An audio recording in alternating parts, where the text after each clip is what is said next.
নিঃসঙ্গতা। মানুষ সারা জীবন সঙ্গ খুঁজে, অথচ শেষ পর্যন্ত বুঝতে শিখে সবচেয়ে দীর্ঘ পথগুলো একাই পাড়ি দিতে হয়।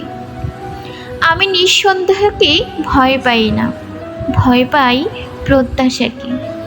কারণ প্রত্যাশাই অভিমানের জন্ম দেয়, আর অভিমান ধীরে ধীরে হৃদয়ের ভেতরে অদৃশ্য দেয়াল তৈরি করে। নিঃসঙ্গতার কোনো দাবি নেই, কোনো অভিযোগ নেই, কোনো না পাওয়ার হিসেবও নেই। সে শুধু নীরবে শেখায় যা চলে গেছে তাকে মুক্তি দিতে, যা পাওয়া হয়নি তাকে মেনে নিতে, আর যা আছে শুধু তাকেই ভালোবাসতে। রাত যত গভীর হয়, নিঃসঙ্গতা যেন তত স্পষ্ট হয়ে ওঠে।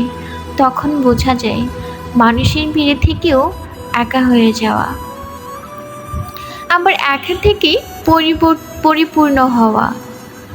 হয়তো শান্তি কোনো গন্তব্য নয়, কোনো মানুষের কাছেও নয়।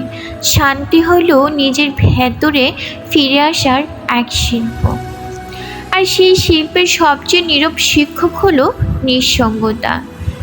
যে অভিমান করতে জানে না, অভিযোগ করতেও জানে না, তবুও হাজার কথার চেয়ে বেশি কিছু বলে ফেলে।